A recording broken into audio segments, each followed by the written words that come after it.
Hello, I'm Coach Hurd, and thank you for tuning in and listening to the Word from Coach Hurd, where you get real talk biblical lessons because I tell it like it is.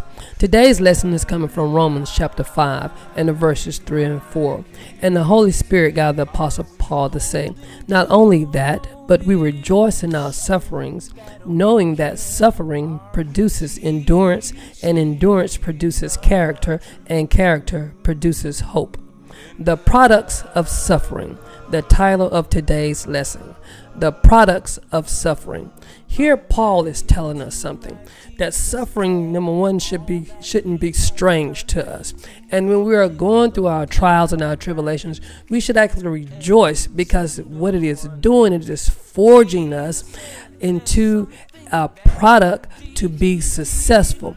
It is producing in us the products that we need to be successful. Those products, those productions that we need are 1, endurance, and 2, character, and 3, hope. You cannot be successful without these 3 characteristics. So let's talk about this. When we are suffering, we learn to endure. I tell my cross-country athletes all the time, they hate doing the most important run of training, and it's called the long run. Sometimes they got to go run for an hour. Sometimes they have to run for an hour and a half straight. That is not fun at all. But what it does is it builds strength, leg strength. So when they get ready to run a short race, they run it like it's a sprint. So the endurance we need, so when something tough comes, we can fight through it because we've already been through it. That endurance, no matter how many things come our way, we can go through it because we have the strength. We have built up the strength to do so. So that's what suffering produces. It produces that endurance for us to carry on. Not only does it produce endurance, it produces character. See, I tell people all the time, your character is what you are when you think ain't nobody looking. Lord have mercy, let me say that again. Your character is what you are when you think ain't nobody looking. So your suffering produces that good character, the kind of character that people want to do business with. If you don't have good character, nobody is going to do any business with you. I teach my kids all the time, you got to develop relationships to get your pocket on swole. Your pocket can't be on swole if you're going to have bad relationships. Don't nobody want to do any business with anybody who have bad character. And if you can't do any business, then you can't make no money. If you can't develop relationships, you can't make any money. It's a symbiotic relationship.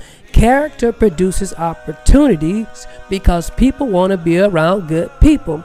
Also, from our suffering, why we should rejoice when we're suffering, because suffering produces hope. If I got hope, you can't distinguish my drive. You can't defeat me. See, when we're playing in our football team, one of the things I say, you got to snatch the hope out of those guys, because as long as they have hope, they think they can beat you. That's why people try to take your hope away from you. That's why the great Jesse Jackson said, keep hope alive. Because as long as you got hope, you're going to keep on fighting. You're going to keep on enduring. You're going to keep on producing. You're going to keep on moving. Hope is eternal. And so if somebody extinguish that, then you're done. You're finished. So suffering, guys, don't get into a pity party in your suffering. Suffering is forging you and building you into what you need and giving you the characteristics of what you need to be successful. So succeeding out of suffering produces the products necessary for success.